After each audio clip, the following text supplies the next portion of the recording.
Hi everyone, আপনারা সবাই কেমন আছেন? আশা করছি সবাই খুব ভালো আছেন আর সুস্থ আছেন।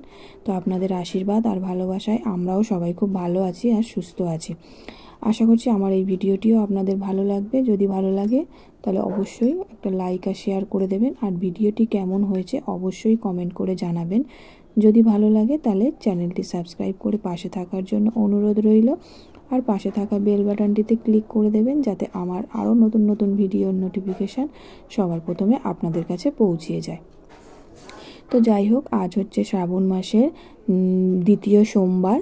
তো যেহেতু শ্রাবণ মাস, সেই ক্ষেত্রে এখন তো সবাই বাবার মাথায় জল ঢালতে যাচ্ছে তারকেশ্বর, কিন্তু আমার তো এখন আর যাওয়া হবে না। আগেও অবশ্য কখনো যাইনি, তো ইচ্ছা আছে যাওয়ার, কিন্তু অনেক সময় না মানে ভয় হয়, জানেন তো। সবার মুখে শুনি এই এত দূর অত দূর, তারপরে এই এদিকে হারিয়ে গেছে, ওদিকে হারিয়ে গেছে, এরকম শুনে না মানে মাঝে মাঝে ভয় হয় যে যাব, তারপরে কোথায় হারিয়ে যাব। আমি তো এমনি রাস্তাঘাট চিনি না, তো সেক্ষেত্রে যাওয়া মানে ইচ্ছা থাকলেও যেতে পারি না।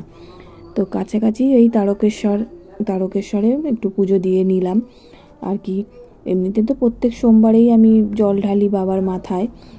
তো এখন ওখানে চলে এসেছি বাবার মাথায় জল ঢালার জন্য। তো এই যে দেখুন, সকাল সকাল অনেকেই মানে জল ঢালা হয়ে গেছে। তো আমার এই এখন 10টা সাড়ে 10টার মতো হবে।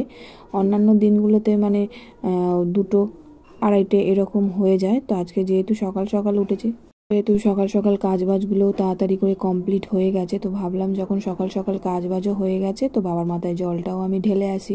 আর এদিকে সকাল থেকে তো সেরকম কিছুই খাইনি, শুধু চা আর বিস্কিটটা খেয়েছি, কারণ একদম খালি পেটে এখন থাকতে পারি না, যেহেতু মানে আমার ছেলে ব্রেস্ট ফিডিং করে। তো সেই কারণে চা আর বিস্কিটটাই শুধুমাত্র খেয়েছি, এখনও কিছু খাইনি। আর সেরকম কিছু আজকেই খাবো না, ওই এক সিদ্ধ ভাত খাবো। তো এদিকে দেখুন, আমার এদিকে পুজো দেওয়া হয়ে গেছে। তো আমি এখন বাড়ির দিকে যাচ্ছি। তো আর একজনও ছিল, তো উনি মানে আমাকে ছেড়ে দিল পুজো দেওয়ার জন্য। তো সেই কারণেই তাড়াতাড়ি হয়ে গেল, কারণ উনি যদি পুজো দিতে বসতেন তাহলে আমার আরেকটু দেরি হতো। আর এদিকে ছেলেকেও আমি রেখে এসেছি ওর ঠাকুমার কাছে, সেদিকেও টেনশান হচ্ছে যে ও কী করছে, কান্নাকাটি করছে না কী করছে। তো যাই হোক, তো আমি এখন বাড়ির দিকে যাচ্ছি। ও তো এখনও ঘুমায়নি, জেগে আছে।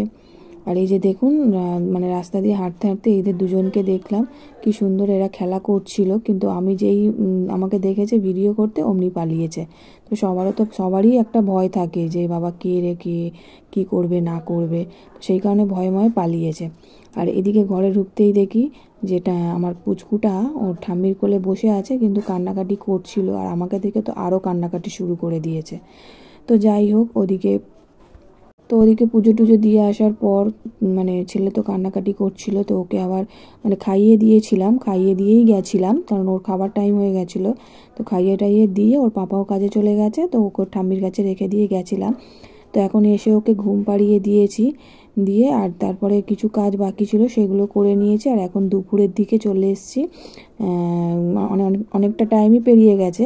তো দুপুরবেলা যেহেতু আমি তো আজকে এক সিদ্ধ ভাত খাবো, আগেই বলেছি, তো সেই কারণে এখানে আমি বসিয়ে নিয়েছি খাবারটা। তো একটা বড় আলু দিয়েছি, কারণ প্রথম সপ্তাহে একটা ছোট দেখে আলু দিয়েছিলাম, তো মানে আলু মাখাটা এতটাই ভালো লাগছিল যে সেই কারণে এবারে একটা বড় দেখে আলু দিয়েছি। আলুগুলোকে পিস পিস করে কেটে দিলাম যাতে তাড়াতাড়ি সিদ্ধ হয়ে যায়। তো ওদিকে তো মানে আমার শাশুড়ি মা রান্না করেছে ওদের জন্য, শুধুমাত্র আমি একাই ওই সিদ্ধ ভাত খাবো। তো তারপরে এদিকে দেখুন চলে এসেছি ঘর দুয়ারগুলো একটু গুছিয়ে নিতে, মানে বিছানাটা। তো ছেলে বিছানার মধ্যে ছিল, তো এই খেলনাগুলো ওকে দিয়েছিলাম, তো খেলনাগুলো পুরো সারা বিছানা ছড়িয়ে বিছানাটাকে নোংরা করেছে। স্বাভাবিক করার কথাই, কারণ ও তো এখন ছোট, ও তো এইসবগুলোই করবে। তো সেক্ষেত্রে আমি এখন ওকে বিছানাটা গুছিয়ে নিচ্ছি, আর ও ওদিকে ওর দাদার সঙ্গে খেলছে। আর এদিকে দুপুর হয়ে গেছে, তো ওকে খাইয়ে দিয়েছি, স্নান করিয়ে দিয়েছি। তো এখন ওকে ঘুম পাড়াবো, ঘুম পাড়িয়ে তারপর আমরা খাওয়া দাওয়া করব। তো ওদিকে আমি ভাতটা তো বসিয়ে এসেছি।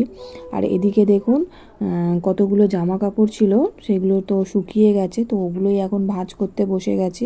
কারণ এর আগে তো দেখিয়েছি আপনাদেরকে আমার ভিডিওতে যে মানে জামা কাপড় ওই চেয়ারটার মধ্যে রাখতে রাখতে কতটা জামা কাপড় হয়ে গেছিলো। তো সেগুলো একটা টাইম গোছাতে গিয়ে প্রচণ্ড মানে আমাকে নাজেহাল হতে হয়েছে। তো সেই কারণে এখন ঠিক করেছি যে জামা কাপড় কাপড় আমি জমা করে রাখবো না, সঙ্গে সঙ্গে গুছিয়ে নেওয়ার চেষ্টা করব, এতে আমার সুবিধা। কারণ একসঙ্গে অনেক জামা কাপড় হয়ে গেলে তখন গোছাতে অনেকটা প্রবলেম হয়। সেই কারণে কয়েকটার মতো জামা কাপড়, মানে এটা আজকের না, এটা আগের দিনের, কারণ আজকের জামা কাপড়গুলো সেরকম একটা শুকায়নি, একটু ভিজে ভিজে আছে, ওগুলো বাইরে থেকে নিয়ে এসে আমি ঘরে মেলে দিয়েছি। আর এইগুলো আগের দিনের জামা কাপড়, সেগুলোকে আমি ভাঁজ করে নিচ্ছি। আর ওদিকে পুচকুসোনা ওই ওর দাদাভাইয়ের সঙ্গে খেলা করছে। তো যতক্ষণ খেলা করছে করুক, তার মধ্যে কাজগুলো সেরে নিই, কারণ ও একবার যদি কান্নাকাটি করতে শুরু করে তখন আর আমি কিছুই করতে পারবো না। তো সেই কারণেই তাড়াহুড়ো করে নিচ্ছি।